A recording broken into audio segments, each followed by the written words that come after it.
আসসালামু আলাইকুম নোয়াখালী বাসায় কি খবর? 2 ম্যাচ খেলছি, দুনো ম্যাচ হাতে দেখি আমরা নোয়াখালী এক্সপ্রেস দেখেই ঠকে গেছি।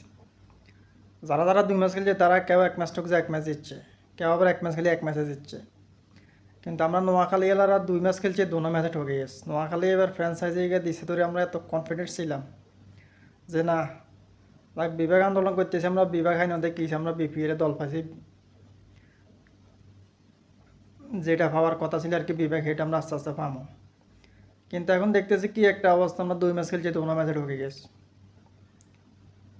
যখন জাকের আলী অনেকটা প্রথম কিনছে তখন আমি একটা পোস্ট করছিলাম যে জাকের আলী অনেক এবার বিপিএলে ভালো খেলবো, চাইন আপনারা। এখন দেখতেছি আলা সুইংগাম জায়গায় সুইংগাম জাকিরই রয়ে গেছে।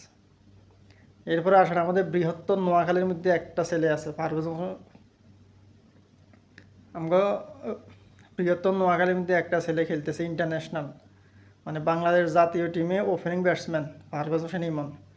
যখন দেখতেছি নোয়াখালী টিম দিব তখন আমরা ভাবছি যে হয়তো তারাই দিয়ে শুরু করবো, কারণ যেহেতু আমাদের নোয়াখালী তার মানে বড় কোনো প্লেয়ার নাই, তাকে অবশ্যই নিব। কিন্তু আমরা নোয়াখালী আলারা এরকমের টিম দিছি, আমরা তার পর্যন্ত মানে আমরা ধরে রাখতে পারি না। এখন দেখতেছি বাকি 5-7 যে বাংলাদেশে যে মানে প্রথম সারি প্লেয়াররা আছে সবার থেকে তারা পারফরমেন্স ভালো। 2টা ম্যাচ খেলছে, দোনো ম্যাচে কী অবস্থা করছে দেখছেন নি? মানে আমরা মানে কি ধরে রাখতে পারি না। তো যাক, আসলে ব্যাড লাক মনে হয় এইটাই। না হাইলাম বিভাগ, না হাইলাম সিটি কর্পোরেশন, হাইলাম বিপিএল দল, এগুলোর মধ্যে প্রথম 2 ম্যাচ খেলছে, দোনো ম্যাচে ঠকা।